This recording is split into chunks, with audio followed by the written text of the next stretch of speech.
Bismillahirrahmanirrahim. Assalamualaikum warahmatullahi wabarakatuh. Innal hamdalillah nahmaduhu wa nasta'inu bihi wa nastarshiduhu wa na'udzu billahi min shururi anfusina wa min sayyiati a'malina man yahdihillahu fala mudilla lahu ومن يضلل فلا هادي له أشهد أن لا إله إلا الله وحده لا شريك له وأشهد أن محمدا عبده ورسوله وصفيه من خلقه وأمينه على وحيه أدى الأمانة ونصح الأمة وجاهد في الله حق جهاده وترك أمته على شريعة بيضاء ليلها كنهارها لا يزيل عنها إلا هالك. حضرة المكرمين والمحترمين أصحاب الفضيلة yang kami muliakan dan kita junjung tinggi, para sesepuh-sesepuh kita, orang-orang tua kita, para guru-guru kita, para pimpinan, wabil khusus Ketua Dewan Kemakmuran Masjid Jami' Harapan Jaya dan segenap jajarannya, para pendiri yayasan, para penggerak masyarakat, dan juga segenap jamaah salat subuh yang dimuliakan oleh Allah Subhanahu wa taala, bapak-bapak dan ibu-ibu sekalian, kaum muslimin dan muslimat. Semoga Allah senantiasa menjaga dan melindungi bapak-bapak dan ibu-ibu dan kita semua. Amin ya rabbal alamin. Puji syukur tidak henti-hentinya terus kita panjatkan kepada Allah Subhanahu wa taala atas limpahan karunia nikmat. Di antara nikmat yang paling besar yang Allah curahkan kepada kita yaitu nikmat iman. Selanjutnya adalah nikmat ihsan, Islam, ihsan, sehat, kesempatan dan juga situasi dan kondisi negeri yang damai, tentram, gemah, ripah, loh, jinawi, toto tentrem kertora harjo. Alhamdulillah. Ini harus selalu kita perbaharui syukurnya agar selalu kedamaian, ketentraman di negeri kita Allah jaga dan Allah abadikan, Allah lestarikan, Allah lindungi sampai hari kiamat. Amin ya rabbal alamin. Salawat dan salam semoga tercurah untuk Nabi kita, Nabi Agung Nabi Muhammad sallallahu alaihi wasallam, kepada keluarga dan seluruh sahabatnya serta seluruh umatnya. Bapak Ibu yang dimuliakan oleh Allah Subhanahu wa taala, melanjutkan pengajian kita pada pekan kali ini. Kita melanjutkan kitab Riyadhus Shalihin. Insyaallah sudah sampai pada bab ta'zim hurumatil muslimin wa bayani huquqihim. Bab mengagungkan, memuliakan kehormatan kaum muslimin dan menjelaskan mengenai hak-hak mereka. Izin saya bacakan terlebih dahulu firman Allah Subhanahu wa taala surah Al-Hujurat ayat yang ke-10. A'udzu billahi minasy syaithanir rajim. Bismillahirrahmanirrahim.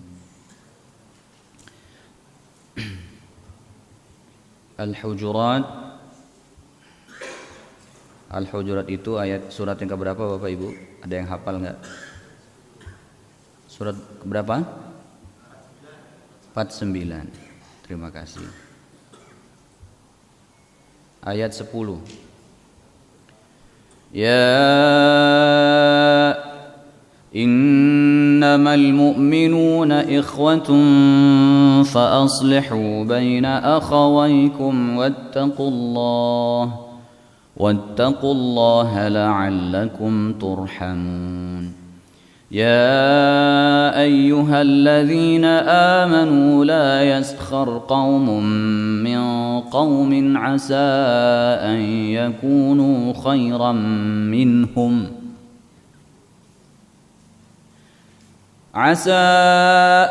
يكونوا خيرا منهم ولا نساء من نساء عسى أن يكن خيرا منهن ولا تلمزوا أنفسكم ولا تنابزوا بالألقاب بئس الاسم الفسوق بعد الإيمان ومن لم يتب فأولئك هم الظالمون صدق الله العظيم. Bismillahirrahmanirrahim. Kurang lebih terjemahnya, mari Bapak Ibu sambil sama-sama simak ya. Innamal mu'minuna, kata innama Bapak Ibu sekalian, itu sebuah taukid pengukuhan yang limited ya, no other option kalau bahasa anak-anak mahasiswa itu, tidak ada pilihan yang lain, cuman itunya. Kalau di pesantren diterjemah pakai bahasa Jawa, angin pestine. Innama, sesungguhnya hanya, itu saja. Sesungguhnya hanya, maksudnya ada, sesungguhnya orang beriman itu adalah bersaudara. Ya. Artinya ini menjadi sebuah keniscayaan. Enggak ada pilihan lain. Sesama muslim itu adalah bersaudara. Ya, fa aslihu baina akhawaykum, maka damaikanlah jika ada perselisihan di antara kalian. Wattaqullah, bertakwalah kalian kepada Allah, la'allakum turhamun, agar kalian mendapat rahmat, agar kalian disayangi oleh Allah Subhanahu wa taala. Maksudnya apa? Bertakwa kita kepada Allah Subhanahu wa taala dalam permasalahan yang satu ini. Dalam permasalahan menjaga kerukunan, menjaga persaudaraan, menjaga persatuan. Pelajaran berharga dan sungguh sangat mahal yang Allah ajarkan kepada kita, yang jangan sampai terjadi dan terulang kedua kalinya. Ya, manakala Allah Subhanahu wa taala mengkhabarkan kepada kita apa yang terjadi, peristiwa yang sangat menyakitkan yang terjadi antara Qabil dan Habil. Di situ memberikan pelajaran berharga kepada kita. Kadang-kadang ada di antara kita bertanya, kenapa sih cerita yang seseram itu Allah abadikan di dalam Al-Quran? Iya, agar menjadi pelajaran buat kita. Sehebat apapun kita, sepintar apapun kita, bahkan mungkin orang tua kita adalah orang yang sangat terpandang, kurang apa? Bapaknya Nabi langsung, dapat wahyu langsung dari Allah Subhanahu wa taala. Ketika hawa nafsu sudah mencapai puncaknya dan hawa nafsu sudah menjadi ya driver dalam diri manusia, maka derajat manusia tiba-tiba berubah, lebih buas daripada hewan. Maka Allah ingatkan kepada kita, wattaqullah, bertakwalah kalian kepada Allah, la'allakum turhamun, bertakwalah kita kepada Allah Subhanahu wa taala dalam permasalahan menjaga hubungan di antara kita. Maka ma'asyiral muslimin yang dimuliakan Allah Subhanahu wa taala, hadis yang ingin saya bacakan pada kesempatan ini ya memang memiliki kaitan yang sangat kuat dengan ayat ini. Di dalam kitab Syarah Riyadhus Shalihin yang saya ketengahkan di hadapan Bapak Ibu, Dalilul Falihin, ya, Dalilul Falihin ini syarah daripada kitab Riyadhus Shalihin. Sini Beliau kutipkan ayat ini untuk mengingatkan kita akan kaitan yang kuat antara hadis ini dengan ayat yang tadi kami bacakan. Baik, sebelum kita ke hadis 233, Allah Subhanahu wa taala di ayat 11 kemudian mengingatkan kepada kita bagaimana caranya bertakwa kepada Allah Subhanahu wa taala dalam masalah menjaga persaudaraan ini tadi, dalam rangka menjaga keutuhan persaudaraan kita.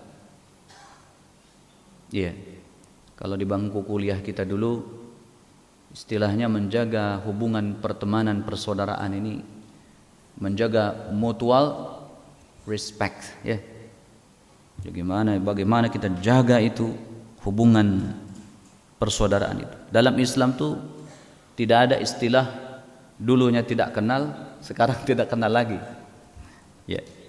Tidak boleh ada itu. Sekali bersaudara sampai mati kita bersaudara.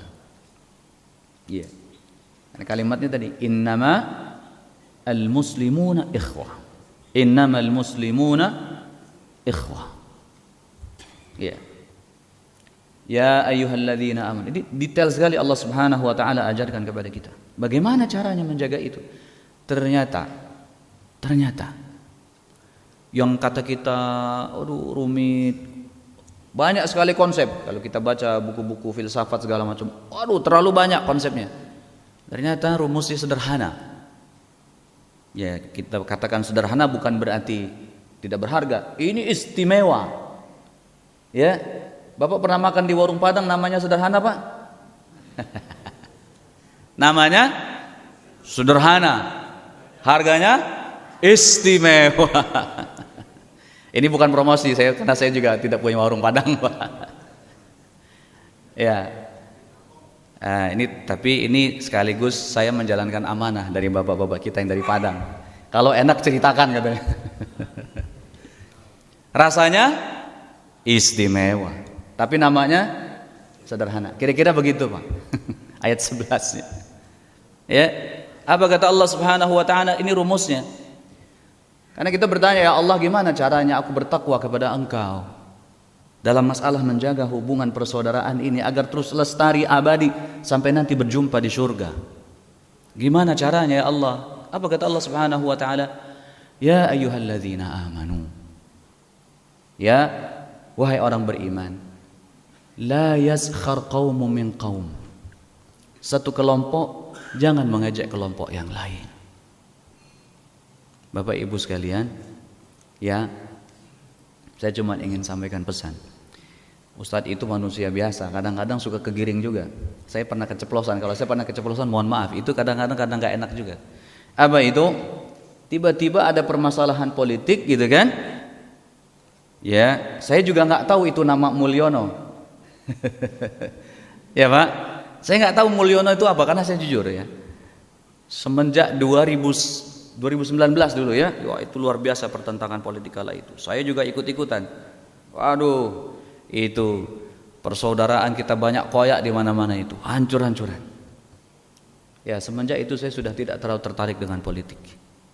Pilpres, pilgub segala macam, saudara kita semua. Terakhir itu Ustadz nyinggung Mulyono katanya. Enggak, itu kan saya digiring sama pertanyaan dari jamaah. Saya bilang, saya juga nggak tahu Mulyono itu siapa. Saya ambil contoh di situ Bapak Ibu sekalian. Ternyata kita itu mudah dipecah belah dengan model yang satu ini. Dengan model mengejek. Iya Pak? Betul. Ternyata kita mudah dikoyak dengan itu. Karena itu Allah Subhanahu wa taala yang Maha tahu kelemahan kita. Maka rumus pertama yang Allah kasih tahu kepada kita, kepekannya nih Pak, contekannya Allah kasih tahu sama kita. La yaskhar qaumun min qaum. Jangan sekali-kali kita menganggap kelompok yang lain lebih rendah daripada kita. Ini cerita bagaimana di antara kita sesama muslim Jangan. La yaskhar qaumun min qaum. Kenapa kata Allah Subhanahu wa taala, asa ayyakunu khairan minhum. Boleh jadi kelompok yang kita anggap itu lebih rendah, programnya tidak terlalu bagus, ya, partainya tidak terlalu bagus, di dalamnya masih banyak koruptornya dan seterusnya, gitu ya. Ya ini kalau kita cerita besar ya Bapak Ibu sekalian ya. Kalau level Bekasi begini kan ini kebetulan lagi mau pilgub juga, ya kan? Itu tidak terlalu ya. Yang kadang-kadang singgungannya sangat besar itu adalah kalau level nasional, menentukan arah ya negara mau kemana. Nah, la yaskhar qaumun min qaum. Kalau bahasa orang-orang politik, jangan ada black campaign. La yaskhar qaumun min qaum. Asa an yakunu khairan minhum. Boleh jadi kelompok yang kita anggap tidak baik itu lebih baik dari kita. Gitu ya. Masya Allah, luar biasa.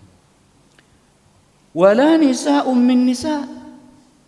Dan jangan pula sekelompok wanita, ini padahal kaum, bicara kaum itu Bapak sekalian sudah termasuk di dalamnya ada perempuan. Tapi kenapa? Nah ini Pak. Ya, tapi kenapa ini disebut wala nisa'um min nisa'? Ya. Satu kelompok wanita, yang satu jangan merendahkan kelompok wanita yang lain. Asa an yakunna khairan minhunna. Boleh jadi sekelompok wanita ini yang dianggap lebih rendah itu jauh lebih tinggi daripada kelompok wanita yang. Apa hikmahnya kenapa didetailkan seperti ini Bapak Ibu sekalian? Agar kita betul-betul memperhatikan ini dengan penuh ya, dengan sepenuh hati. Kalau la yaskhar qaumun min qaum asa ay yakunu khairan minhum, mungkin kita anggap masih terlalu umum. Tapi begitu didetailkan, saking Allah Subhanahu wa taala perhatian dalam permasalahan yang satu ini, maka Allah Subhanahu wa taala juga sebutkan rinci. Kelompok wanita juga jangan menganggap kelompok dirinya jauh lebih baik daripada yang lain. Itu rumus yang pertama. Yang kedua, wala talmizu anfusakum wala tanabazu bil alqab. Jangan kalian saling mengejek.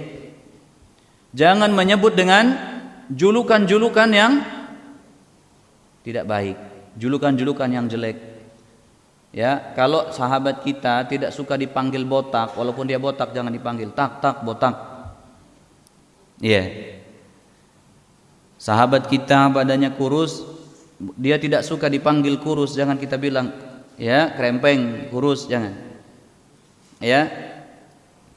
Jangan memanggil dengan gelar-gelar yang buruk, jangan saling mencela. Ya. Dan panggilan yang paling buruk itu adalah panggilan setelah iman. Afwan, maksudnya adalah memanggil saudaranya dengan julukan selain julukan iman. Wahai fasik, wahai kafir, wahai zindiq, wahai ahli maksiat. La, jangan. Ya. Dan barang siapa tidak bertaubat, maka mereka adalah orang-orang yang zalim. Ini pertama Bapak sekalian, ya. Jadi rumus untuk menjaga persaudaraan. Jadi penyakit yang harus kita jauhi dulu. Yang kedua, ya, selalu kalimatnya adalah larangan. Karena yang mungkin akan timbul, ya, afwan Bapak sekalian, namanya bersaudara. Orang tua kita dulu mengistilahkan seperti lemari piring. Ya, saya juga nggak tahu tuh kenapa orang tua kita dulu pakai istilahnya begitu, biar gampang istilahin mungkin ya. Seperti lemari piring. Namanya satu rak, ya, kadang bersenggolan bunyi klontang, glomrang gitu ya, prang gitu ya. Oh, ternyata hikmahnya mudah kita fahami. Tidak mungkin sesama saudara tidak ada permasalahan, tidak mungkin. Karena kita lahir dengan cara yang berbeda. besar tumbuh dengan cara yang berbeda. Ada yang dibesarkan dengan gaya orang Batak. Kalau saya dulu pernah bertetangga sama Simbolon, kata dia, Ustadz, kata dia, orang Batak itu kenapa dia kalau bicara suaranya keras? Karena di kampung itu dia rumahnya jauh-jauh. Jadi kalau bicara mesti keras, ya berjauhan gitu. Jadi teriak-teriak. Kalau nggak teriak nggak kedengaran. Oh gitu ya. Iya. Kenapa orang Sunda kalau ngomong pelan? Mangga, sumuhun, atos. Kenapa? Karena orang Sunda gitu ya, itu tradisinya ya mangan orang mangan sih penting ngumpul. Jadi ngumpul terus ngariung. Bahasanya gitu. Ya. Ngariung. Apa istilahnya itu? Pak Amprok jongkok. Jadi ngomong pelan aja kedengeran. Kita dibesarkan dengan culture yang berbeda, sehingga pasti ada saja ya perbedaannya. Ya. Nabi SAW dalam satu hadis yang diriwayatkan oleh Sayyidina Umar radhiyallahu anhu dari Sayyidina Ibnu Umar radhiyallahu anhuma, semoga Allah meridai beliau dan bapaknya, anna Rasulullah sallallahu alaihi wasallam qala, bahwa Nabi sallallahu alaihi wasallam bersabda, al muslimu akhul muslim, seorang muslim adalah saudara muslim yang lainnya. Bapak Ibu, ini saya ingin sisipkan pelajaran bahasa Arab sedikit ya. Nah, alhamdulillah ini ada imam kita juga. Imam kita ini jago bahasa Arab ya, jago mantiq balaghah juga beliau ternyata. Iya. Jadi itu kalau dalam bahasa Arab aslinya Bapak Ibu sekalian itu sebutan untuk saudara kandung. Betul Ustaz ya? Iya. Sebutan untuk saudara kandung. Saudara sekandung. Akhi, saudara kandung saya. Kalau teman, sahabat, bahasa Arabnya itu ya sadiq, hadza sadiqi, ini teman saya. Kenapa disebut sadiq? Dari kata sadaqa yasduqu, jujur, benar. Kalau sama teman itu seringnya kita jujur, betul nggak? Bro, ente kenapa muka cemberut begini? Aduh, gue habis diomelin sama bini. Masalah dapur dibawa ke temennya, saking dekatnya sama temennya. Maka dalam bahasa Arab disebut sadiq. Kalau ngomong sama teman tuh pasti terbuka, apa adanya, sadiq. Tapi Nabi tidak katakan di sini al-muslimu sadiqul muslim, bukan. Ada juga istilah yang lain sebut sahib. Sahib dari kata sahiba yashabu, yang selalu menemani, selalu menyertai. Kemana dia pergi dia selalu bersamanya. Kata Roma Irama, sahabat yang setia itu yang selalu ada dalam susah dan senang. Iya. Orang yang selalu berada di sama kita bukan saat lagi senang saja, lagi susah juga dia datang. Lagi duka cita dia datang. Sukacita juga dia datang. Iya. Makanya kadang-kadang Bapak Ibu sekalian, ya jangan sampai kita lupa atau meremehkan undangan saudara kita. Ternyata kehadiran kita itu begitu berharga buat dia. Menghadiri pernikahan anaknya penghargaan luar biasa buat dia. Sempat-sempatin kita. Ya. Karena apa? Sahibah yashabu, selalu menyertai. Dalam keadaan senang dia pengen temannya ada. Dalam keadaan susah dia pengen temannya juga ada, datang. Thank you bro, kata dia. Gua senang lu datang. Gua susah lu juga datang. Masya Allah. Sahib. Luar biasa, teman. Tapi di sini Nabi SAW sebutkan dengan istilah lebih closer lagi, lebih dekat lagi. Al-muslimu akhu al-muslim. Seorang muslim adalah seakan-akan saudara kandungnya. Bapak, punten. Sedekat-dekatnya Bapak dengan sahabat Bapak. Tiba-tiba sahabat Bapak ada masalah dengan saudara kandung kita. Siapa yang Bapak belain? Siapa yang Bapak belain, Pak? Oh, gak ada cerita. Kamu memang sahabat karib saya, tapi ini adik saya. Gitu ya. Itulah yang namanya ikatan darah. Maka Nabi SAW luar biasa, tidak menggunakan kalimat al-muslimu sahibul muslim, al-muslimu sadiqul muslim, bukan. Al-muslimu akhul muslim. Seorang muslim adalah seakan-akan saudara kandung bagi muslim yang lainnya. Jadi kalau kita mau terjemahkan seperti itu.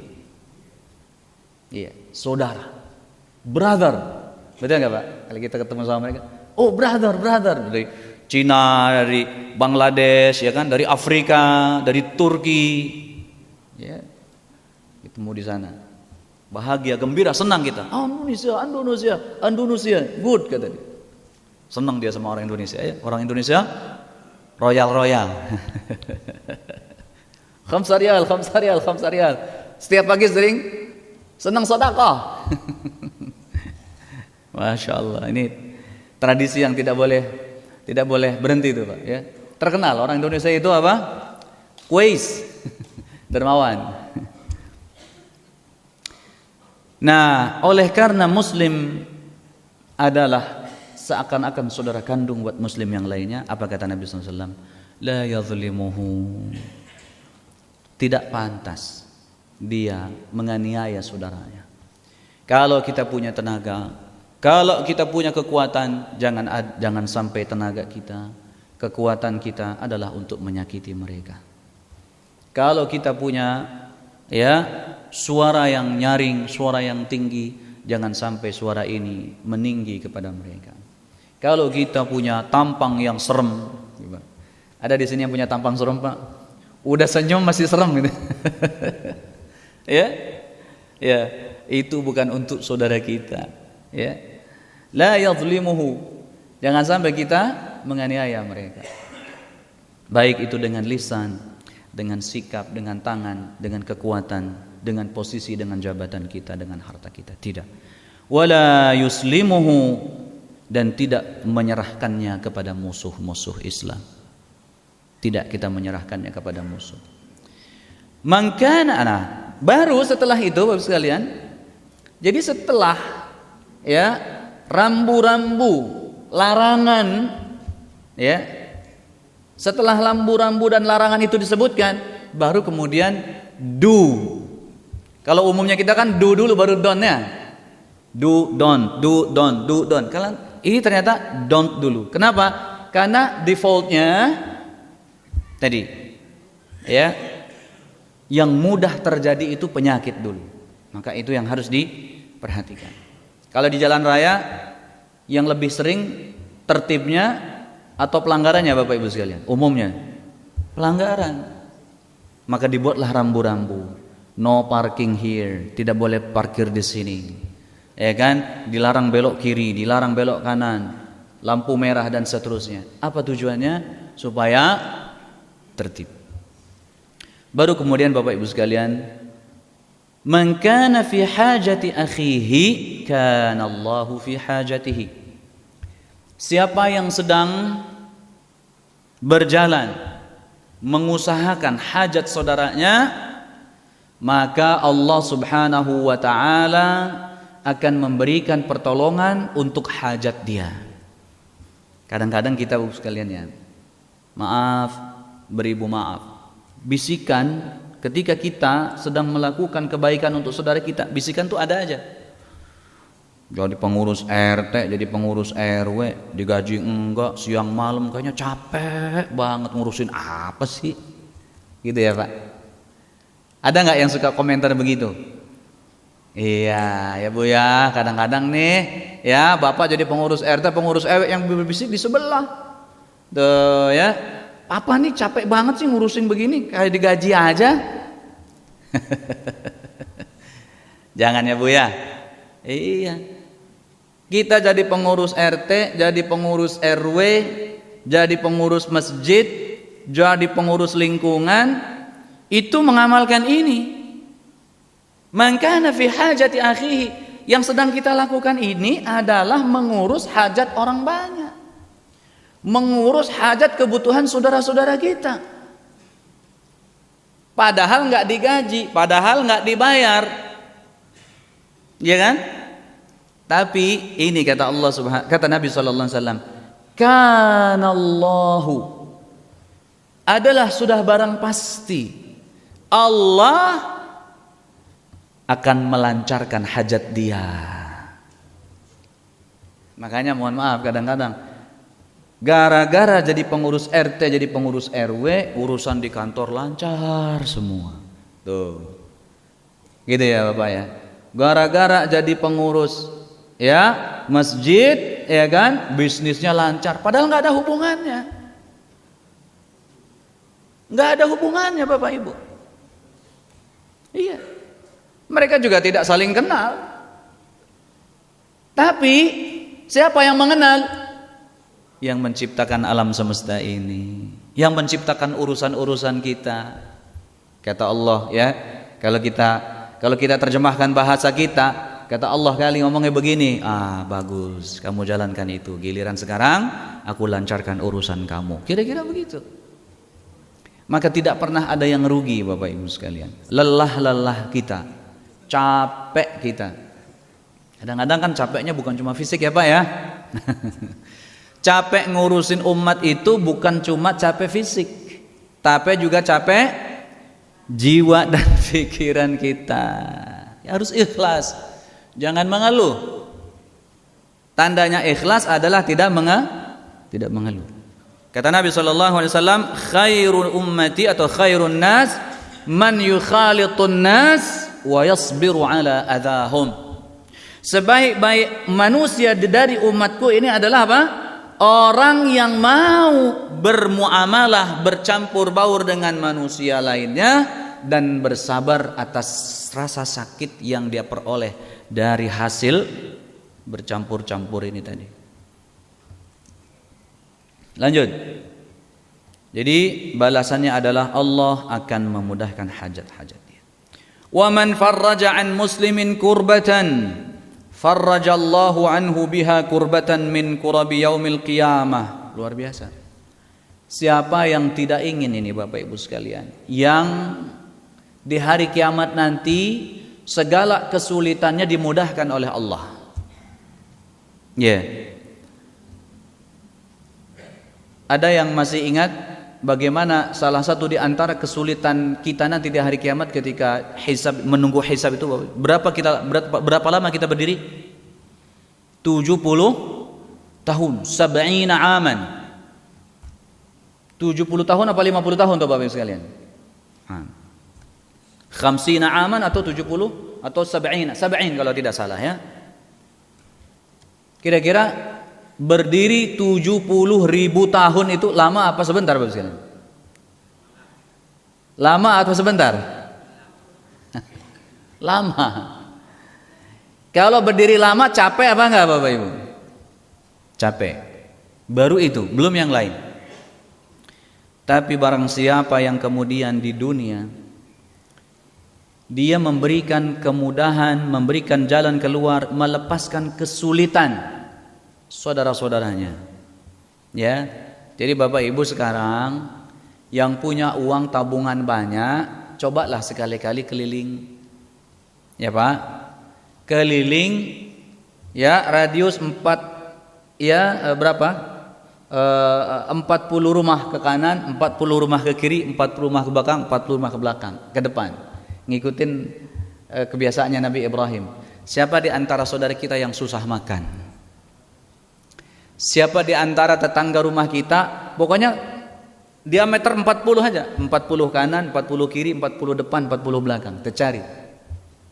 Bapak-bapak yang punya uang banyak, ibu-ibu punya uang banyak nih, ya. Artinya buat kita sudah cukup. Kita ingin berbagi, jalan. Cari. Siapa di antara mereka yang susah makan? Siapa di antara mereka yang sedang terlilit hutang? Siapa di antara mereka yang belum bayar SPP sekolah anaknya? Siapa di antara mereka yang mau berobat tidak punya ongkos untuk berangkat? Siapa di antara mereka yang setiap hari berangkat kerjanya gak punya sepeda, jalan kaki? Kita dapat, ya kan? kita keluarkan uang kita. Uang kita nggak cukup, ajak teman-teman kita. Ayo kita patungan beliin sepeda. Si bapak itu, si ibu itu, dan seterusnya. Untuk mendapatkan kemuliaan ini. Kata Nabi SAW, siapa yang melapangkan kesulitan saudaranya yang beriman, saudaranya muslim, maka Allah akan lapangkan kesulitan dia di antara kesulitan-kesulitan di hari kiamat. Wa man satara musliman, dan barang siapa menutup aib saudaranya di dunia, maka di hari kiamat Allah akan tutup aibnya. Ya Pak, kita di dunia ini kan mati-matian Pak. Kita punya kesalahan itu kita mati-matian kita tutup. Jangan sampai tetangga ada yang tahu.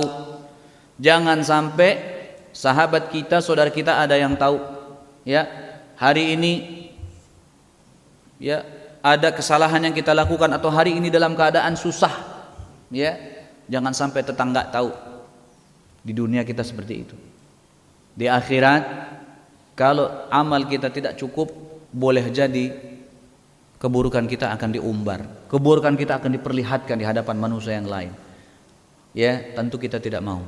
Maka siapa yang ingin di hari kiamat aib kita ditutup oleh Allah Subhanahu wa taala, maka begitu kita dengar ada saudara kita punya aib, kita katakan, ya, stop sampai di sini. Jangan cerita kepada siapapun. Hati-hati Bapak Ibu sekalian. Alhamdulillah sudah banyak nasihat mengenai itu. Jadi berita-berita hoax segala macam udah mulai berkurang tuh. Yang sebar. Pokoknya kalau ceritanya ini menyebar kejelekan orang, langsung hapus. Sampai di handphone kita langsung delete. Sampai di HP kita langsung buang. Sampai ke telinga kita langsung kita lupakan. Jangan kemudian kita tertarik untuk menyebarkannya. Jangankan kita bercerita kepada orang lain Bos sekalian. Nah ini yang kadang-kadang ya orang yang paling dekat dengan kita siapa sih? Pasangan. Ada berita apa dari luar, si istri nyampein ke suaminya. Ada berita apa dari si suami, cerita kepada istrinya. Afwan ya, ketika saya baca hadis ini ya berarti sekitar 16 tahun yang lalu saya sampaikan kepada teman serumah saya. Ya, teman masak saya, teman makan saya, ya, yang melahirkan anak-anak saya. Saya bilang, kalau kamu dengar cerita apapun yang jelek-jelek mengenai saudara, mengenai tetangga, mengenai siapapun, jangan cerita ke saya. Kadang-kadang, ya Bapak Ibu sekalian, saat kita tidak siap mendengar itu, terpancing, ya, pikiran kita. Jadi nggak bisa tidur, jadi nggak enak, jadi mikir ini mikir itu. Itulah buruknya. Maka setiap kali ada berita yang buruk, jangan sampaikan. Berita yang buruk tentang saudara kita, tetangga kita, sahabat kita, dan yang lainnya. Kita pun sama. Ada masalah kita dengan pekerjaan, ada masalah kita dengan lingkungan dan seterusnya. Kalau hal yang buruk mengenai sahabat kita, saudara kita, jangan ceritakan. Itulah cara diantara menutup aib saudara kita. Wallahu a'lam bis-shawab. Bapak Ibu sekalian, mudah-mudahan ini bisa kita ambil hikmahnya. Tadi saya dipesan oleh pengurus, insyaallah jam 8 nanti mau ada acara hajat ya di lingkungan sini. Jadi pengajian kita sampai jam 5:30 sampai isyraq. Jadi ada waktu 15 menit untuk tanya jawab. Bapak Ibu kami silakan. Silakan Bapak. Baik, terima kasih Ustaz. Kita sampai 3 pertanyaan dulu ya Pak Budi. Silakan. Assalamualaikum warahmatullahi wabarakatuh. Waalaikumsalam warahmatullahi wabarakatuh. Ustaz, senang sekali pagi hari ini kita pengen hidup ini damai-damai saja Ustaz. Kami ingin jamaah ini menyatu, guyub, rukun Ustaz. Apa hukumnya Ustaz? Kalau saya ini misalkan nggak peduli nih, ya Pak Jamal katakanlah nggak akur dengan Pak Muhsin ini. Saya ini tahu nih, Tapi saya diam. Bodoh amat. Apa urusannya saya menamaikan Pak Muhsinin dengan Pak Jamal? Ini hukumnya apa Ustaz? Tadi kan di Hujarat ini nggak dijelaskan Ustaz ya. Ya. Kemudian berikutnya Ustaz, saya datangin ini Pak Muhsinin. Pak Muhsinin, udahlah, damai-damai aja lah hidup ini. Bodoh amat Pak Budi, saya sakit hati nih dengan Pak Jamal. Nah, hukumnya apa ini orang yang nggak mau didamaikan ini, Ustaz? Gitu lah. Ya, iya. Jadi kita ingin damailah di masjid ini, Ustaz ya. Iya. Semuanya pasti menginginkan itu. Nah, dan saya sangat menginginkan kedamaian itu terjadi di Masjid Jami' Harapan Jaya. Terima kasih. Wassalamualaikum warahmatullahi wabarakatuh. Waalaikumsalam. Baik. Kedua Pak Putu. Terima kasih Pak. Bismillahirrahmanirrahim. Assalamualaikum warahmatullahi wabarakatuh. Waalaikumsalam. Ustaz yang kami hormati, bahwa Allah itu menciptakan manusia sejak lahir, di mana di dalam jiwa dan hati itu ada dua sifat, sifat fasik dan sifat takwa. Pertanyaannya kepada sifat fasik ini adalah kalau berkelanjutan timbullah penyakit hati, ada iri, dengki dan sebagainya. Sampai kapan manusia itu bisa mengendalikan sifat fasik ini dalam rangka untuk meningkatkan ketakwaan? Itu pertama. Yang kedua, tadi disinggung masalah kaitannya dengan politisasi agama. Kalau politik agama itu bagus, adalah karena suatu kebijakan dalam rangka untuk mencari kebaikan. Tapi kalau politisasi agama, yaitu agama dipolitisir. Artinya apa? Agama untuk batu loncatan untuk tujuan-tujuan tertentu. Sehingga terjadi adanya friksi dan faksi, kebalik, adanya faksi-faksi dan friksi. Sehingga terjadi gesekan-gesekan. Bagaimana ini supaya tadi disinggung juga masalah ukhuwah. Katanya Islam itu adalah rahmatan lil alamin, memberikan kedamaian. Tapi di internal sendiri sering terjadi gesekan-gesekan. Walaupun dalam permukaan tidak kelihatan, tapi hati siapa tahu. Nah gitu. Makasih. Wassalamualaikum warahmatullahi wabarakatuh. Waalaikumsalam warahmatullahi wabarakatuh. Baik. Satu lagi. Satu lagi. Silakan. Ya. Oh ya.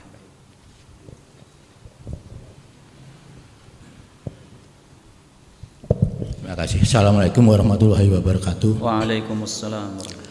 Pada tahun 6 Hijriah terjadi perjanjian Hudaibiyah.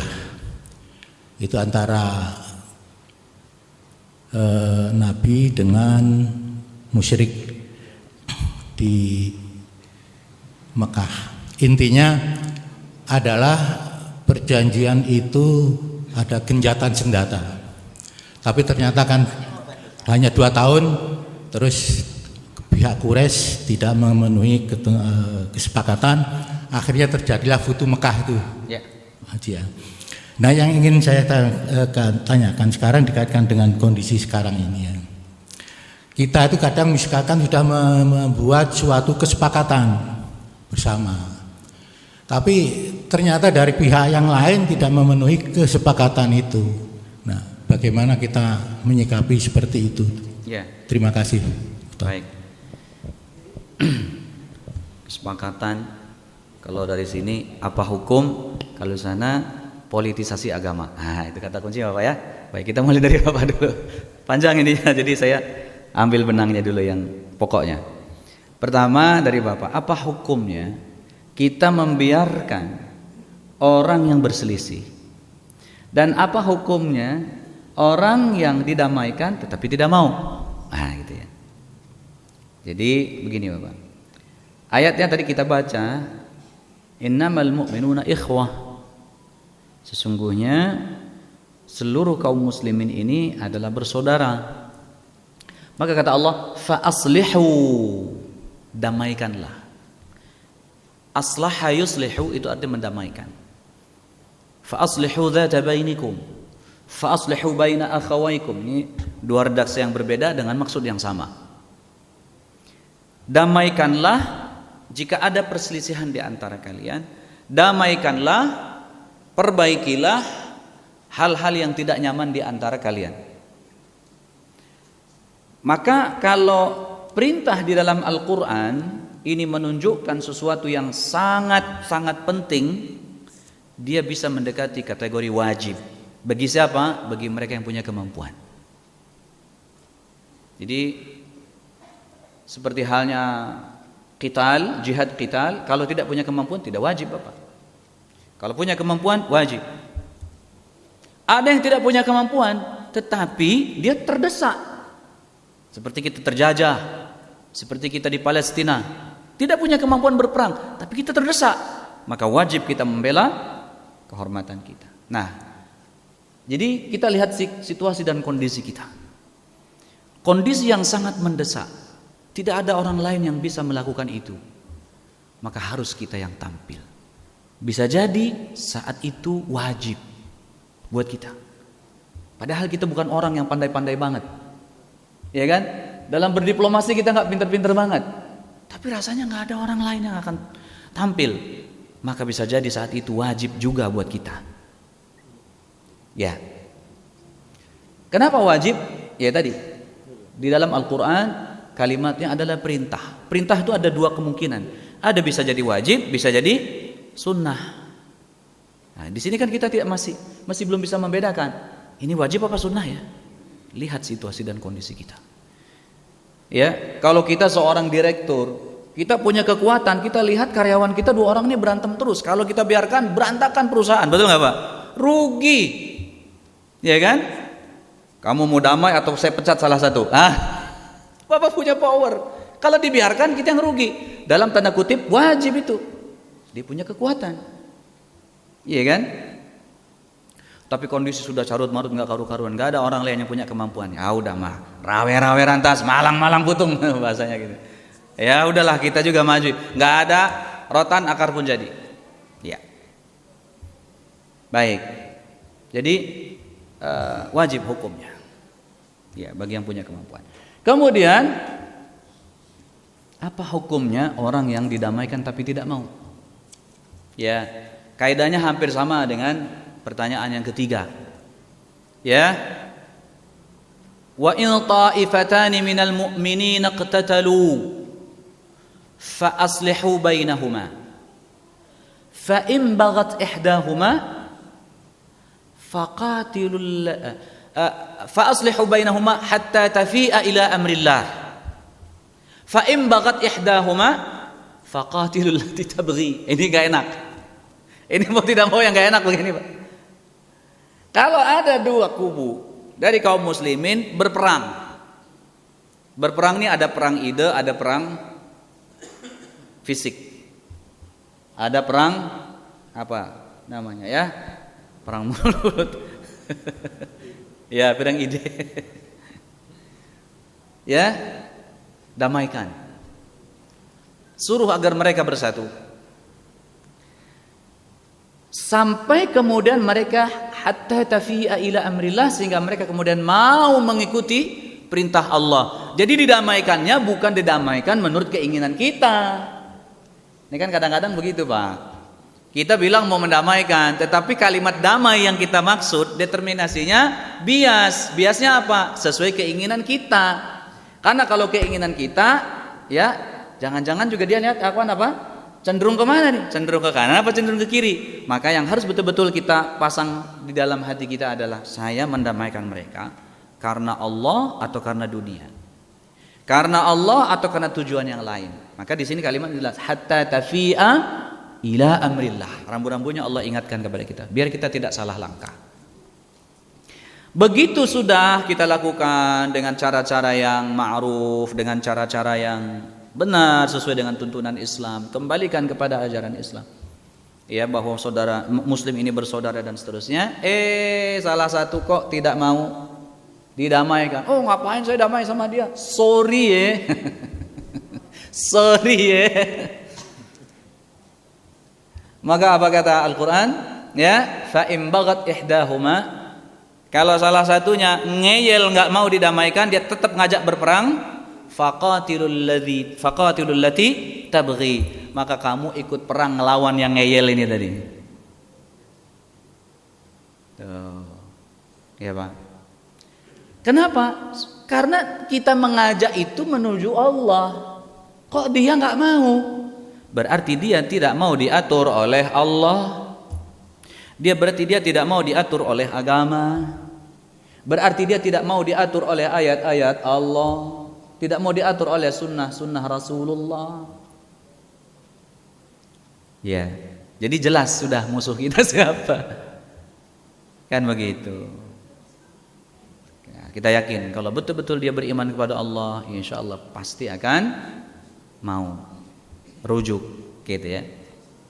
Jadi kira-kira kiasnya begitu ya, walaupun mungkin belum tentu 100% benar ya Bapak Ibu, tetapi yang saya pahami kiasnya kira-kira seperti itu. Ya. Perang itu kan ibarat sebuah konflik yang luar biasa, udah main fisik itu kan, yang sebesar itu pun solusinya begitu. Apalagi yang hanya sekedar ya cuman ya main gertak-gertakan gitu ya. Itu kan lebih ringan lagi. Tentu ya akan tepat ya. Ya kalau kita kiaskan ke situ. Mudah-mudahan terjawab Bapak pertanyaannya. Ya.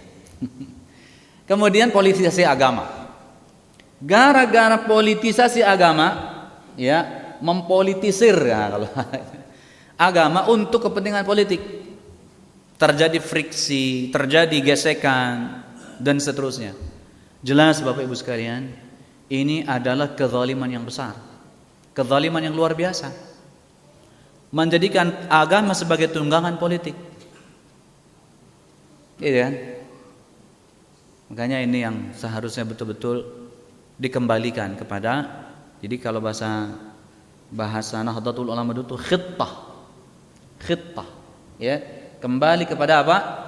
Ya, kembali kepada garis lurus, kepada garis yang sudah digariskan oleh para pendiri-pendiri gerakan ini. Gitu ya. Tujuannya mau ngejar dunia atau mengejar akhirat. Makanya afwan, kalau betul karena Allah di dalam membela agama ini, sekiranya kita bisa memberikan contoh yang baik. Hiduplah sederhana. Ya kan? Ini kan kadang-kadang mohon maaf Bapak, karena kita mudah terbelokkan itu. Waktu belum jadi anggota dewan, istrinya masih satu. Ya ambil contoh aja Bapak. Punten ini mah. Ya. Waktu belum jadi anggota dewan, istrinya satu. Tapi setelah jadi anggota dewan, dia ngerasa sudah uangnya banyak. Babi ini lagi, istrinya 2, istrinya 3. Akhirnya dia pusing kejar setoran. Iya kan? Bagaimana supaya istri yang pertama tidak bernyanyi? Kan begitu. Ini gara-gara kamu nikah lagi. Wah, sudah. Akhirnya bagaimana caranya supaya bertambah income yang harusnya dia katakan tidak, ya kali ini boleh. Besok harusnya sih nggak boleh ya. Ya udah deh, nggak apa-apa lagi deh besok, tapi nggak boleh ya. Udah. Sekali yang syubhat itu masuk, terus sampai akhirnya dia lupa, dan dia pun sudah menjadi bagian dari sistem yang kotor itu. Jadi zuhud, bisakah kita menjadi orang-orang yang zuhud? Ya, memang penting orang yang soleh itu berpolitik, orang yang soleh itu, tapi harus ada yang mengingatkan biar balik lagi ke jalur yang benar. Bisa nggak dia begitu? Ya, contoh saja paling mudah kita mulai ketika kampanye. Bisa nggak sih ketika kampanye itu nggak usah bagi-bagi sesuatu? Wah kalau begitu nanti kita kalah ustadz sama yang lain. Ya udah, dari situ aja sudah mulai sudah nggak benar. Karena ternyata masih sama. Mengajarkan umat untuk apa? Untuk menerima suap. Pada akhirnya tidak barakah apa yang dia kerjakan. Jadi ini yang disebut dengan mempolitisir atau mempolitisasi agama, sehingga apa yang kemudian muncul dari lisan kita, maaf Bapak Ibu sekalian, hati itu kan cerminan, ucapan itu adalah cerminan hati kita. Kalau hati kita sudah nggak benar, walaupun kalimat yang keluar itu bagus, dia tetap akan menjadi racun. Ya, kenapa? Di kemudian hari orang akan mengcounterback dia. Lah kemarin katanya begini, kan kenyataannya seperti ini. Ayo. Iya kan? Bagus yang dia ucapkan, buruk yang dia lakukan. Nah, ini saya teringat sebuah perkataan indah dari pujangga-pujangga muslim kita terdahulu. Lisanul hal afsahu min lisanil maqal. Ini kalimat indah sekali. Bukan dari hadis, bukan dari Al-Qur'an, tapi ini seingat saya adalah perkataan para ahli hikmah, orang-orang yang memiliki hati yang tercerahkan. Lisanul hal afsahu min lisanil maqal. Dakwah dengan bukti nyata jauh lebih fasih daripada dakwah dengan lisan, ucapan kita. Ya, kalau maaf ya Bapak Ibu sekalian, kalau dakwah dengan ya seperti inilah contohnya, dengan pengajian, dengan ceramah, ya kan? Kalimat ya disusun seindah mungkin, ditata sebaik mungkin, ya kan? Kemampuan public speaking dan segala macamnya itu bisa memukau orang. Ya. Tapi kalau itu tidak didukung dengan integritas, tidak dibuktikan dengan bukti nyata, dia akhirnya tidak berguna apa-apa. Tapi kalau kita buktikan, kalau bahasa ibu-ibu ya Bu ya, cinta itu adalah bukti ya Bu ya. Betul nggak Bu? Betul nggak Bu? Iya, cinta itu bukti. Mana buktinya Papa cinta sama saya? Ya, tambahin uang belanjanya, kira-kira gitu ya Pak. Masya Allah. Bagaimana? Masalah kita adalah di integritas Bapak. Ya. Bagaimana kita? Jadi PR kita, ya Bismillah, mari kita sama-sama kita perbaiki mulai dari diri kita. Ya adalah integritasnya. Jadi apa solusinya? Bagaimana solusinya supaya tidak terjadi itu semua? Zuhud. Bagaimana kita mengajarkan kita semua, anak-anak kita, anak-anak didik kita gitu ya, murid-murid kita, santri-santri kita, apalagi Masjid Jami Harapan Jaya ini punya lembaga luar biasa ya, punya sekolah, punya madrasah, punya rumah Quran, punya anak-anak binaan. Bagaimana mengajarkan kepada mereka zuhud. Dengan zuhud dia punya sifat yu'thiruna ala anfusihim walau kana bihim khasasah. Dengan dia punya sifat zuhud. Zuhud itu apa sih? Dia mengejar surga, mengejar akhirat. Seluruh kekuatan dunia dia keluarkan semua untuk mengejar akhiratnya, walaupun dirinya kesusahan. Saya pengen dapat pahala saya pengen dapat pahala bersedekah, walaupun saya sendiri uangnya pas-pasan, walaupun saya sendiri kekurangan, tapi saya paksakan untuk bisa memberi orang lain. Ini karena punya sifat zuhud. Kalau nggak ada sifat zuhud Bapak Ibu sekalian, nggak bisa.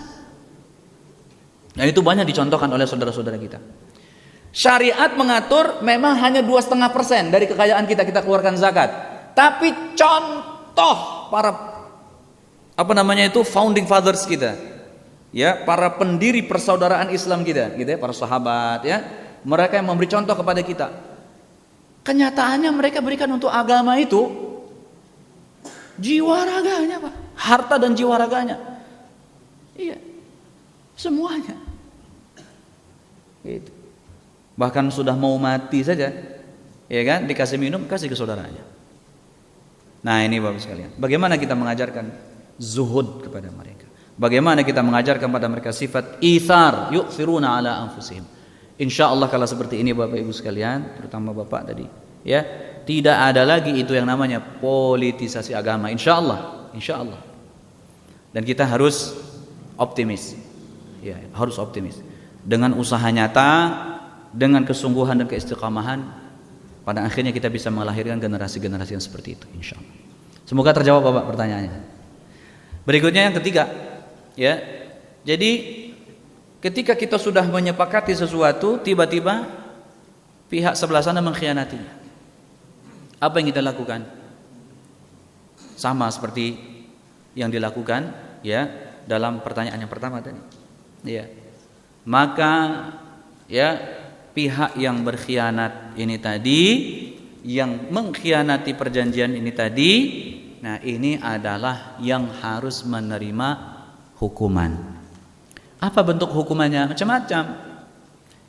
Dulu sekalian, di zaman Nabi itu pernah ada, ya, pernah ada sahabat itu yang dikasih hukuman. Masih ingat tuh? Ya, ada berapa orang tuh? Kalau nggak salah 3 orang ya. Itu luar biasa. Hatta daqat alaihimul ard bima rahubat.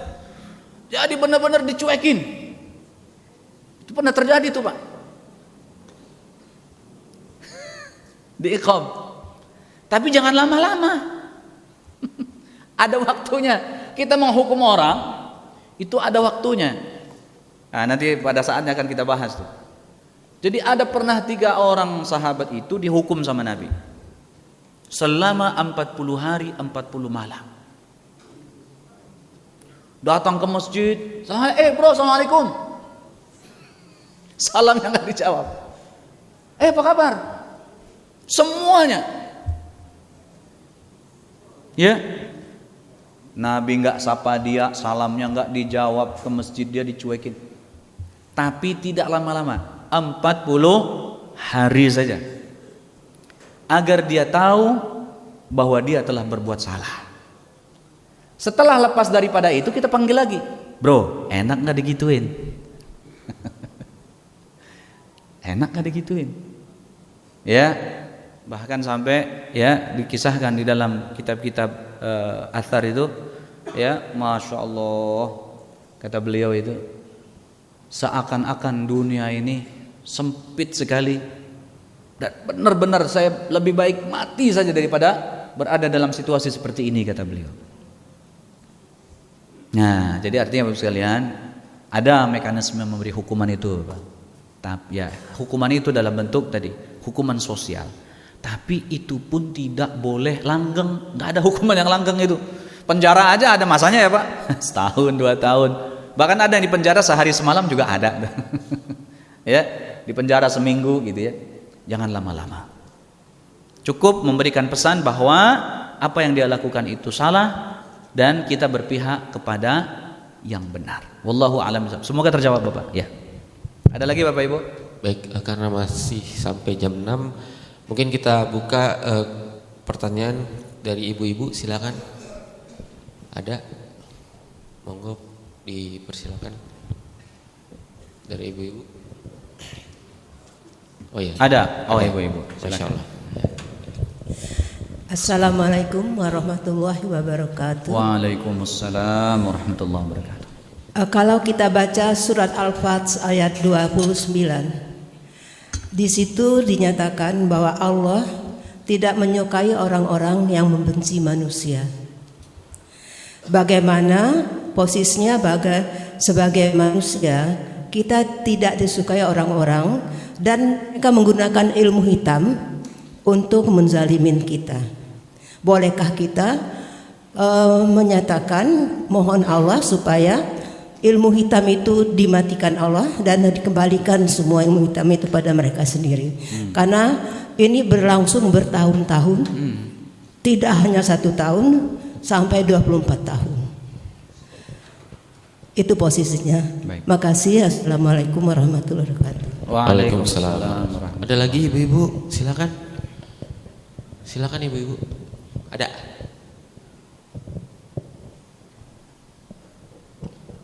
Oke, kalau nggak ada, silakan bapak-bapak. Ada yang mau tanya lagi? 1 pertanyaan lagi. Silakan. Tidak ada? Tidak ada. Cukup. Ya. Tafadhol Ustaz. Syukran. Baik Ibu, kalau ada orang menggunakan ilmu hitam itu mungkin sihir Bapak Ibu ya, sihir. Jadi istilahnya ada ilmu putih, ilmu hitam gitu. Kalau tidak sesuai, ya artinya begini, kalau orang menggunakan mantra-mantra untuk mencelakai orang lain, tidak ada lain kecuali itu adalah sihir. Walaupun yang digunakan ayat Quran. Ya, maaf, kadang-kadang para dukun itu aneh. Dia gunakan ayat Quran tapi untuk merugikan orang lain. Haram hukumnya. Baca surat Yasin, ngapain? Biar mati aja tuh sih. Enggak boleh, haram hukumnya. Nah ya, orang yang melakukan sihir, orang yang mengamalkan sihir, maaf, sebetulnya sudah masuk kategori musyrik. Naudzubillah min dzalik. Ya. Orang yang menggunakan sihir ini sudah kategorinya musyrik. Kenapa? Karena dia sudah menduakan Allah. Dia menggunakan kekuatan gaib, ya, menggunakan kekuatan jin untuk mencelakai orang lain. Terus pertanyaannya Bapak Ibu, apakah boleh kita minta kepada Allah Subhanahu wa taala agar supaya ya semua yang dia lakukan itu balik lagi kepada dia? Gitu ya, Bu? Nah, kalau kita lihat sejarah, saya belum bisa langsung menjawab, nanti Ibu bisa menyimpulkan langsung.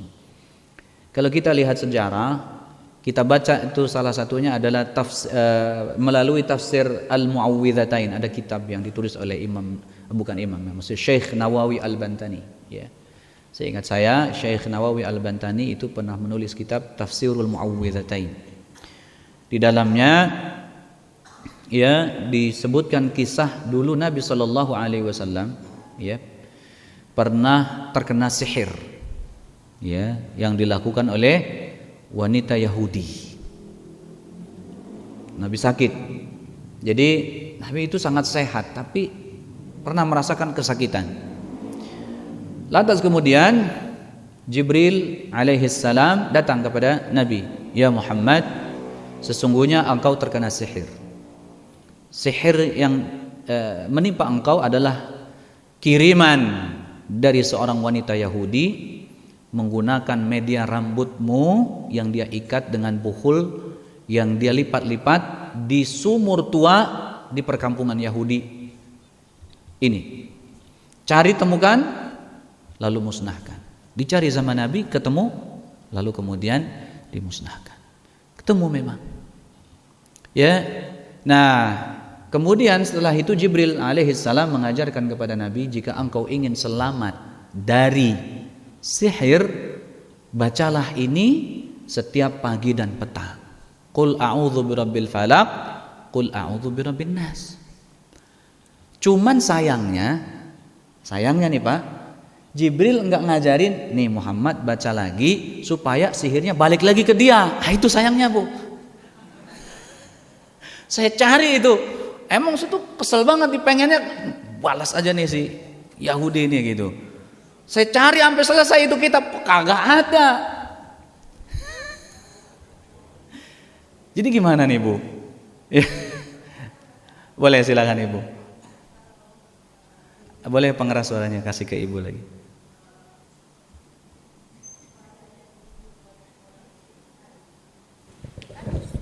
Sebentar Ibu, ini ada pengeras suaranya. Suaranya ter. Seperti yang terjadi di Arab Saudi, kalau seorang membunuh keluarganya, keluarga yang dibunuh anaknya tadi boleh memaafkan dan boleh tidak memaafkan. Bagaimana posisi ini? Makasih. Iya. Boleh memaafkan dan boleh tidak memaafkan. Iya. Jadi Ibu, itu di dalam pengadilan hukum diberikan kesempatan seperti itu. Iya. Tetapi di dalam pengajaran ya tazkiyatun nafs, kita selalu didorong, selalu dimotivasi untuk mengambil langkah yang terbaik. Kajian ilmu tasawuf juga mengajarkan begitu kepada kita. Bagaimana kita menjadi pribadi yang lebih baik daripada orang kebanyakan. Kita tidak mengatakan bahwa kita lebih baik, tidak. Kita ingin menjadi yang lebih baik. Ya. Ketika itu banyak kisah, mungkin Bapak Ibu sudah pernah baca ya. Ada seorang ayah kehilangan anaknya gara-gara bermain-main dengan saudara sepupunya. Meninggal, dilaksanakan qisas. Hampir saja terlaksana itu qisas, tiba-tiba timbul rasa kasih sayang di dalam hati si bapak ini. Saya habis kehilangan anak, sekarang mau kehilangan keponakan. Alangkah ruginya saya, kata dia. Dia kan? Maka apa yang kemudian terjadi? Sudah, saya maafkan, nggak usah dilanjutkan. Nah, artinya Bapak Ibu sekalian, berarti memaafkan lebih baik. Memaafkan lebih baik. Kalau kita membalas Bapak Ibu sekalian, ya memang Allah berikan kesempatan. Mau membalas silahkan, mau memaafkan, nah apa kata Allah Subhanahu wa taala? Wasari'u ila maghfiratin min rabbikum wa jannatin 'arduha as-samawati wal ardu u'iddat lil muttaqin. Man humul muttaqin ya Rabbi? Ya Allah, siapa sih al-muttaqin itu? Alladzina yunfiquna fis sarra'i wad dharra'i wal kadhimina al-ghaidha wal 'afina 'anil nas. Bersegeralah wahai orang-orang yang beriman, bersegeralah kalian semua menuju ampunan Allah dan surga yang luasnya seluas langit dan bumi. Mau nggak masuk surga ibu? Mau nggak masuk surga ibu? Luasnya seluas langit dan bumi. Ya Allah, siapa yang kagak mau? Ya Bu ya. Itu sudah Allah berikan khusus untuk orang-orang bertakwa saja. Siapa sih ya Allah orang bertakwa itu? Alladzina yunfiquna fis sarra'i wal dharra, yaitu orang yang menafkahkan hartanya dalam keadaan dia banyak uang ataupun dalam keadaan tidak banyak uang, dalam keadaan hatinya ridha ataupun dalam hatinya kesel, tetap dia berinfak, tetap dia berbagi, tetap dia bersedekah. Wal kadhiminal ghaidh, orang yang menjaga amarahnya. Bisa saja dia luapkan dengan tone yang tinggi, dengan nada jawabul jawab. Kalau kita belajar qiraah ya, dengan jawabul jawab, suara yang paling tinggi, bisa, tapi dia tahan. Dia redam. Astaghfirullah Rabbal baraya, astaghfirullah minal khataya. Tuh, dia pilih maafkan, ya Allah, ya Allah, gitu ya, nggak jadi marah ke istri, ke anak, ke suami, ke saudara, ke tetangga, ke teman, tahan, ya Pak, tahan. Yang terakhir, wal afina anin nas, orang yang memaafkan kesalahan orang lain, memaafkan kesalahan mereka. Bahkan saya pernah baca kitab, bahkan dulu dijelaskan sama kiai itu ketika ngaji kitab Risalatul Muawanah wal Mudzakarah. Kitab tipis, Risalatul Muawanah wal Mudzakarah. Akan terjadi nanti di hari kiamat, Ibu. Nanti di hari kiamat itu akan terjadi hisab. Di dalam hisab ini tadi nanti orang yang terzalimi akan didudukkan di hadapan Allah Subhanahu wa taala, di sampingnya orang yang menzaliminya. Orang yang berhutang dan orang yang menghutanginya. Orang yang berhutang tidak mau bayar, kabur-kaburan terus, dan orang yang ngutangin ngejar-ngejar sampai ke liang semut dikejar, dia nggak mau bayar juga. Nanti dipertemukan di hari kiamat, dihisab. Sebelum kemudian dilaksanakan putusan, amal solehnya orang yang menzalimi diberikan kepada orang yang terzalimi, dan dosanya orang yang dizalimi dipindahkan kepada orang yang menzalimi. Sebelum putusan itu dilaksanakan, Allah berikan pilihan, wahai hambaku, kamu mau pilih memaafkan atau tetap dilaksanakan pengadilan? Ditanya, luar biasa. Kamu mau pilih memaafkan atau tetap dilaksanakan pengadilan? Kalau engkau pilih memaafkan, ini aku sudah siapkan surga yang luasnya seluas langit dan bumi, yang mana ini adalah khusus buat kamu, tidak untuk yang lain. Tapi kalau kamu pilih dilaksanakan pengadilan, pengadilan akan segera ditunaikan. Dikala itu nanti Ibu, kira-kira Ibu pilih yang mana? Di saat hisab nanti itu Ibu, kira-kira Ibu pilih yang mana? Memaafkan, luar biasa. Itu nanti dihisab. Sekarang kita sudah tahu ilmunya. Sekarang Ibu mau pilih memaafkan atau menghukum dia, Bu? Allahu Akbar. Luar biasa Bapak Ibu sekalian. Ya, inilah yang disebut dalam babak tadi. Islam itu adalah rahmatan lil alamin. Rahmatan lil alamin. Rahmat untuk alam semesta ini.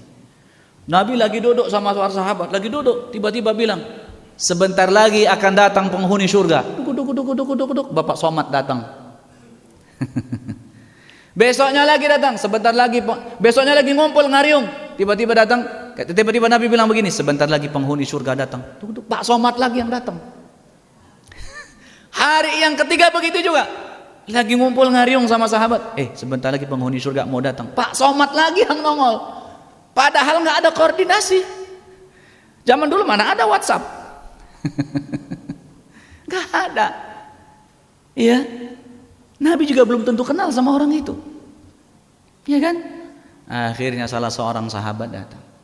Ya, salah seorang sahabat kemudian hampirin Pak Somad tadi itu. Ya namanya saya juga nggak tahu siapa. Anggap saja Pak Somad, ya. Kalau ada yang kebetulan sama namanya, alhamdulillah ya. Kunjungi rumahnya, boleh nggak saya nginep di rumah Pak Somad selama 3 hari 3 malam? Boleh. Hari yang pertama, biasa, ya kan? Saya bangun jam 3:30, dia juga bangun 3:30. Iya Pak, iya kan? Selain hari Senin Kamis kita nggak puasa, dia juga sama nggak puasa. Kalau hari Kamis dia puasa, saya juga sama puasa, nggak ada yang beda. Kok kenapa dia dapat spesial? Setelah hari yang ketiga, dia bilang sama Pak Somad tadi, Pak Somad gimana? Punya amalan apa sih Anda? Kok Nabi sampai 3 hari berturut-turut bilang akan datang penghuni surga, yang nongol ente? Kira-kira apa amalannya? Nggak ada yang spesial kata dia. Nggak ada yang spesial. Cobalah, tolonglah cari apa kira-kira. Diingat-ingat sama dia. Oh mungkin saya itu mungkin ini kali ya. Saya itu sebelum tidur selalu saya katakan kepada Allah Subhanahu wa taala dan kepada diri saya, ya Allah, si fulan semua maaf, semua salahnya sudah aku maafkan. Si ini semua salahnya sudah aku maafkan. Apa kata sahabat yang tadi itu? Ini kayaknya. Ini dia nih kayaknya nih. Inilah yang menyebabkan engkau ini disebut sebagai penghuni surga sebelum engkau memasukinya. Masya Allah. Belum masuk surga saja kita sudah merasakan surga Bapak Ibu. Coba, kalau kita sudah maafkan itu orang-orang yang pernah zalim pada kita ya Bapak ya, tidur itu enak Bapak Ibu.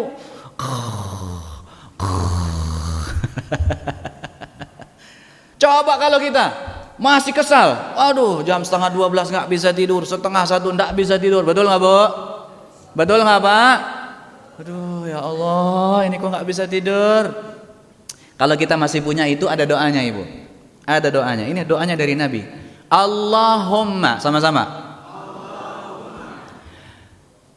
Allahumma anim aini, washfi ghaidha qalbi. Ya Allah, pejamkanlah mata saya dan sembuhkan gejolak marah saya. Doanya itu.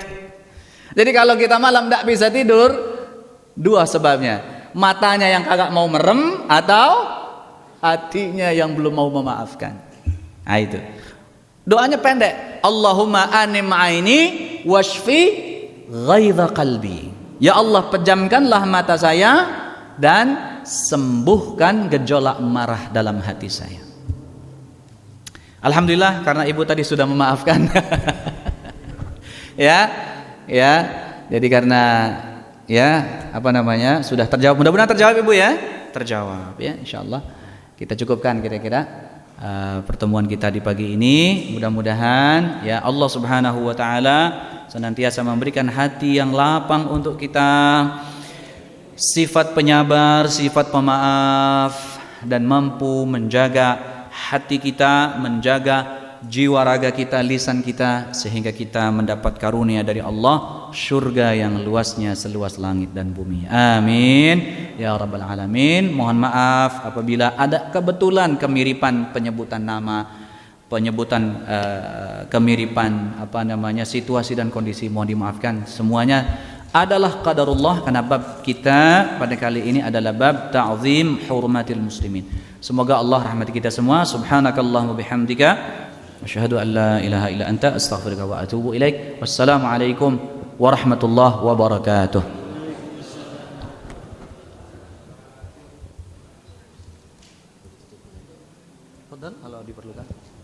Baik, terima kasih Ustadz.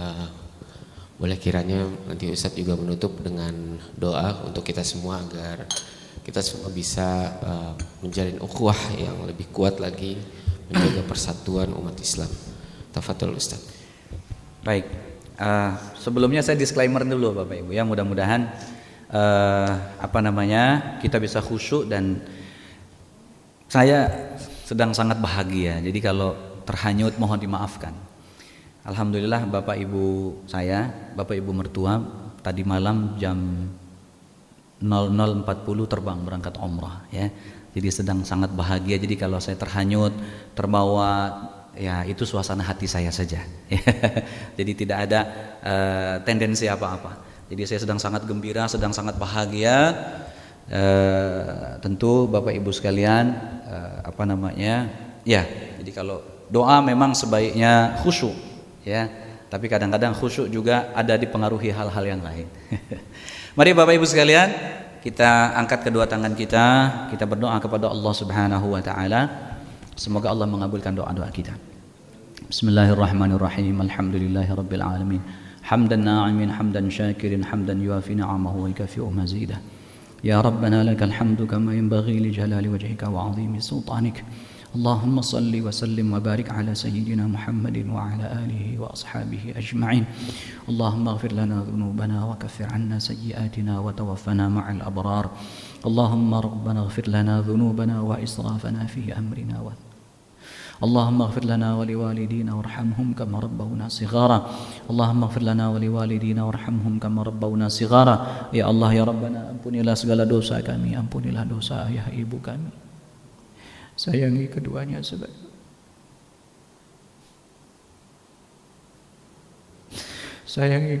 sebagai mereka menyayangi kami semenjak kami kecil.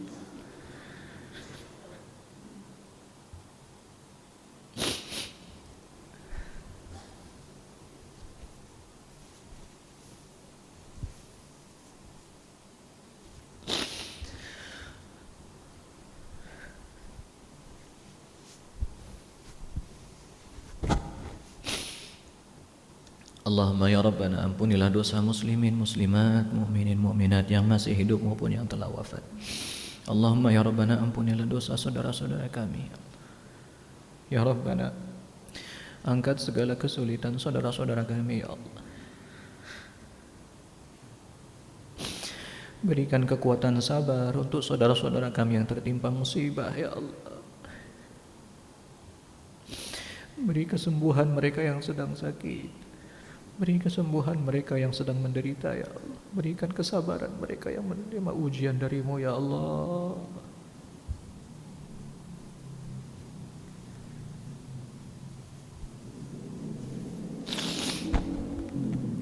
Ya Dzal Jalali wal Ikram, berikan pahala yang sebesar-besarnya ya Allah untuk mereka yang mampu menjalani segala ujian darimu ya Allah, dengan sabar, dengan ikhlas, dengan tulus ya Rabbana. Ya Dzal Jalali wal Ikram, jangan kau timpakan kepada kami musibah yang kami tidak sanggup untuk menanggungnya ya Allah. Jangan kau jadikan musibah atas kami adalah terhadap agama kami ya Allah. Kuatkan iman kami, kuatkan Islam kami, kuatkan tauhid kami ya Allah. Rabbana la tuzigh qulubana, ya Allah, jangan kau gelincirkan hati kami ba'da idh hadaitana, setelah kau memberi petunjuk ya Allah. Wahab lana min ladunka rahmatan innaka antal wahhab. Rabbana hab lana min azwajina wa dhurriyyatina qurrata a'yunin waj'alna lil muttaqina imama.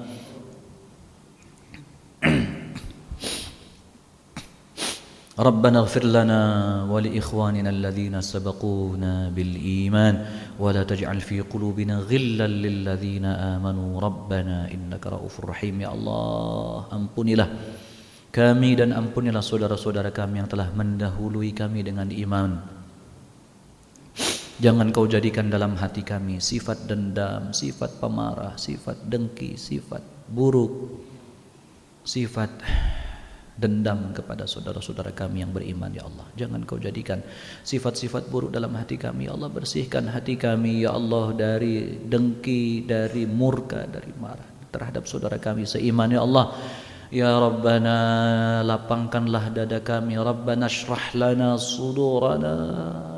Rabbana shrah lana sudurana, Rabbana shrah lana sudurana ya Allah. Lapangkan dada kami ya Allah, lapangkan dada kami ya Allah, lapangkan hati kami ya Allah, lapangkan hati kami ya Allah, luaskan hati kami seluas langit dan bumimu ya Allah. Lapangkan hati kami ya Allah, luaskan hati kami ya Allah. Ya Dzal Jalali wal Ikram, cahayai hati kami dengan cahayamu yang tidak pernah redup ya Allah. Cahayai hati kami dengan cahayamu yang tidak pernah redup ya Allah. Cahayai hati kami dengan cahayamu yang tidak pernah redup ya Allah. Ya Allah, anugerahkan kami istiqamah ya Allah. Ya Allah, mampukan kedua kaki kami terus melangkahkan ke tempat-tempat yang baik ya Allah. Salat berjamaah 5 waktu, salat malam, salat duha, salat sunnah ya Allah. Kuatkan badan kami, seluruh persendian-persendian kami ya Allah untuk melakukan segala kebaikan, saum, sedekah, silaturrahim, tilawatul Quran, i'tikaf, berdakwah dan berjuang di jalan-Mu ya Allah, membantu sesama kami. Rabbana atina fid dunya hasanah wa fil akhirati hasanah wa qina adzabannar. Sallallahu ala sayyidina Muhammadin wa alihi wa sahbihi ajma'in walhamdulillahi rabbil alamin. Alhamdulillah rabbil alamin. Assalamualaikum warahmatullahi wabarakatuh.